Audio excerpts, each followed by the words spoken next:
ચાર મહીસાગરથી પ્રાપ્ત થઈ રહ્યા છે મહીસાગરની ભલાડા જિલ્લા પંચાયત બેઠક પર કોંગ્રેસના ઉમેદવારોનું ફોર્મ રદ કોંગ્રેસના ઉમેદવાર ચંદ્રિકા પરમારનું ફોર્મ રદ થતા ભાજપ પર કર્યા આક્ષેપ ભાજપના ઉમેદવારે વાંધા અરજી રજૂ કરતા જાતિનો દાખલો ખોટો હોવાનું સામે આવ્યું છે અને કોંગ્રેસના ઉમેદવારનું ફોર્મ રદ થતા ડમી ઉમેદવારનું ફોર્મ રખાયું માન્ય તો ભાજપના ઉમેદવાર શિવાંગી પગીએ કાયદાકીય કાર્યવાહીની માંગ કરી છે।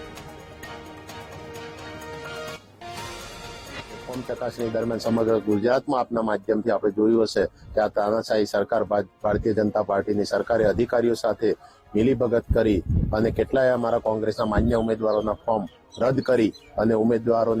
ભાજપના ઉમેદવારોને બિનહરીફ કરવાનો જે લોકશાહીનું હનન કરવાનો પ્રયત્ન આ ભારતીય જનતા પાર્ટી દ્વારા કરવામાં આવે છે, જેનો જ તાજો દાખલો મહીસાગર જિલ્લાની ભલાડા જિલ્લા પંચાયત જેમાં અમે માન્ય ઉમેદવાર તરીકે જે ઉમેદવાર મૂક્યા હતા એ ઉમેદવારનું ફોર્મ કે જાતિનો દાખલો ખોટો છે એવો તત્કાલ નિર્ણય લઈ અને જે તે ચૂંટણી અધિકારીએ ફોર્મ રદ કર્યું હતું। બદલામાં અમે જે ડમી ફોર્મ હતું એ ડમી ફોર્મ અમારું પાસ થયું છે। અમે સામે પણ વાંધો ઉઠાવ્યો હતો, પરંતુ તાનાશાહી સરકાર અને સરકારી વહીવટી તંત્રના જોરે એ લોકોએ